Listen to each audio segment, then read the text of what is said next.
Moton joining us now. Coach, if you'd like to make an opening statement about today's win.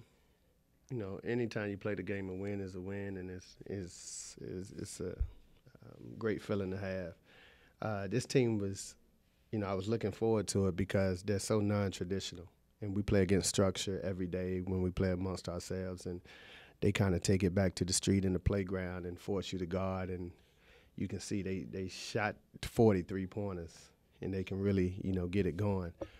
So even when they make two in a row, it just feels as if they made five in a row. But nevertheless, we kept our composure, and we knew we had a height advantage of definitely inside presence, and we just wanted to attack the basket over and over again. So, you know, it was good. You know, we've been on the road for such a long time. I'm tired of seeing them. They're probably tired of seeing me. And, you know, it's always come back, and it's always great to come back and, you know, have some familiarity and play on your home floor and sleep in your own bed. You mentioned inside presence. Pablo Rivas and Rashawn Davis both get double-doubles today. Pablo gets his first career double-double here in North Carolina Central. Talk about the two big men. You know, I was more concerned with Pablo than Rashawn. Rashawn is a natural talent. Y'all seen him, so we're extremely fortunate to have. Pablo is adjusting without life with Pat Cole, and that's the reality. You know, Pat Cole was such a great player that he was able to drive and dish and create easy opportunities for Pablo. And he's not here. And now those easy opportunities have to be manufactured in other ways. And so now you have to think a little more as a senior, and you have to put yourself in position to score mentally. And that's the adjustment he has to make. So it's good to see him come out and get 18 and 13. Hopefully he can display that confidence as the season progresses. Now for the four questions. Has this confidence just not been there like through the first couple of games because he hasn't had that same supporting cast he had last year? Right? I think so. You know, he'll come in here and say it's not true, but, you know, it's natural. It's human nature. You know, one thing that's always funny to me, and I'm a little older than some of y'all, but Motown 25, I was in fifth grade when that came out, and the Jacksons came back and made their debut, and that was the first time MJ did the moonwalk. But before he did that, he performed with his brothers, and it was almost like his brothers was competing with him on the stage.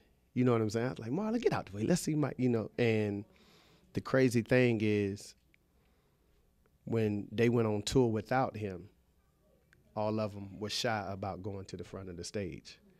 You know what I'm saying? So it was almost like, I was like, when he was up there with y'all, everybody was so confident. You know, everyone was so prideful and ready to, you know, do their little moonwalk. But when he left, everybody, like, kind of took a back seat. And that's how it is with Pat Cole. I hope I just didn't call him Michael Jackson, but y'all kind of understand the analogy. And it's life without him. And we had some really good players. And the reality is Pablo went from probably the seventh person that teams had to worry about to the second person. And now once you move up that bulletin board, now the scouting report is you can't surprise anyone anymore, you know, so everyone know about you. So hopefully he'll be okay. With that being said, with the new starting lineup, how well has the team been able to adjust? We're trying to figure some things out. My godmom said, "Baby, I only know two of the guys." I said, "Me too." So it's, you know, like I'm getting to know them. You know, I've recruited them and so on and so forth. Even Brandon, he had to calm down. He had 6 unforced turnovers. He's turning the basketball over way too much. And I'm like, you're trying to do too much. And now we got to detox what was in their systems at the JUCOs or the other schools that they transform from, because the first thing they have to realize, it doesn't work here. It doesn't work on this level. Everyone's talented. And our schedule is unforgiving. Like, we got some incredible teams that we got to play. And that's just the nature of the scheduling because no one else will play us. So we always got to play a team a step above. So no one is going to feel sorry for them. So with the starting lineup, we're just trying to tinker some things to see who can give us the best energy, give us the best burst, and see how well they play together and interact. So we like what CJ was doing at the point with the spark plug. So we'll continue to, you know, kind of throw some things at the wall until something sticks. You mentioned the schedule, and you got Southern coming here on Sunday. Mm-hmm. Obviously, you don't know this because you was coaching, but they were going neck to neck with Duke for a while. Man, don't say that. How do you go from playing a team with tallest guys 5'9" and then shooting 43s to switching to a style like Southern? That's crazy. That's what you're going to have to do. It's just the nature of the beast. Everyone that we played, their style is so different. UIC, they were just big and long and athletic. Evansville was just like some country strong guys that was just physical. And then Tennessee Martin was just a bunch of talented athletes. And now you come down and it's some smaller guys that shoot nothing but threes. And now against Duke, it's going to be Southern is going to be a little more physical. So everyone presents a different style. We just got to watch the film, and we just going to have to hurry up and adjust awfully fast. And that's going to be the challenge for our kids. In JUCO, it's just, okay, just roll the ball out there. I'm the best one. We can just play. It's no structure. It probably ain't no scouting reports. They just go. But here, is everyone knows everything about everyone. So they're going to prepare and take away your strengths and try to make you go to your weaknesses. And we got to make sure we keep our strengths, and our weaknesses become our strengths. So ideally, can you predict how long it's going to take you guys to develop your rhythm? You know what I always say? That's a great question. And it's happened with every team. We never hit last year's team was a veteran team. We never hit our stride till Martin Luther King Day. That's when I can tell. If you ain't got it by Martin Luther King Day, you're not going to be good. But normally that's when it starts. That's when the light bulb starts to go off for people, because we've had enough games, we had enough practices, we've had enough scouting reports, and they went out there to know what works for them individually and what doesn't work, and then what works for them collectively and what doesn't work. So normally I always say Martin Luther King Day. So that's a great question. And I've never been wrong in that aspect. The people who ain't get it by Martin Luther King, they just never been good. And the ones that got it, they just ascended to another level. Duke won by 17. You have Brandon, who's a Raleigh guy. Mm-hmm. Obviously, you're a Raleigh guy, too. Mm-hmm. He talked a little bit about tradition and legacy of the guards, Mm-hmm. particularly who come from that city. Mm-hmm. Is that something you kind of pull him aside and talk about, or kind of get on him about, or are you a little extra hard on him because he's a Raleigh guy and you're a Raleigh guy? Yeah, I don't think I'm extra. I just think I'm tough on him because, when he first came, he was in awe. Some of his questions was, Coach, Des Wells your nephew? Rodney Purvis your godson? Tell me about John Wall. You follow what I'm saying? So we're both from the same city, but different blocks.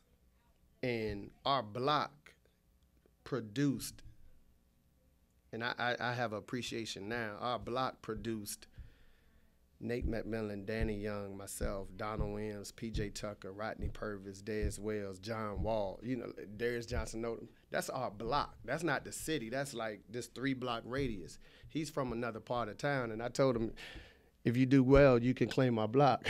You know what I'm saying?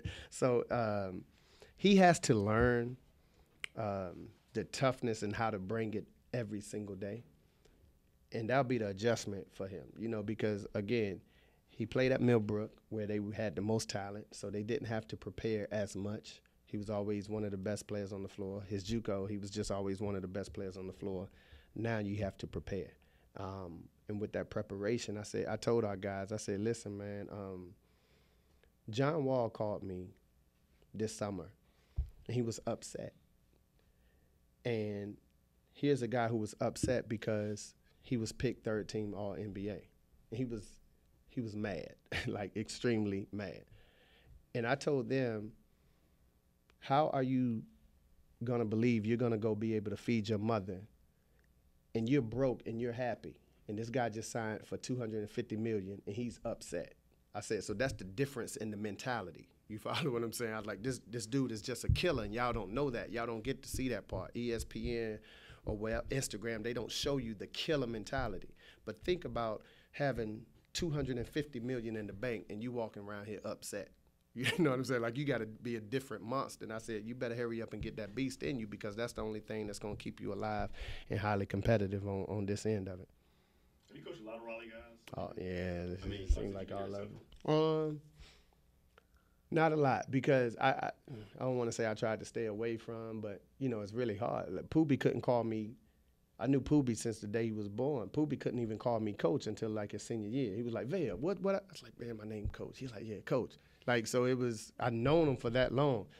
And so they have, Riley is cool, but, it's difficult to coach a kid that really knows you, because, You know, you when you're around them, but then when you jump in them, you're like, hold on, now we supposed to be, no, like this is how I eat. I'm a coach, you know, so that dynamic is kind of different. So, you know, it's really weird. But if they can really play out, they can come play. How long have you known about Brandon? I mean, it was before he went to the JUCO? Yeah, you know, he went to I coached at Sanderson High School, so Millbrook was our rival high school. And the middle school I coached at, we fed Millbrook. I coached at West Millbrook Middle, so that's where I started my career, and then we fed all there. So I know it's Coach Chris Davis and Scott McGinnis and, you know, all of those guys. So I was well aware of them. This has been an exclusive presentation of the NCCU Sports Network.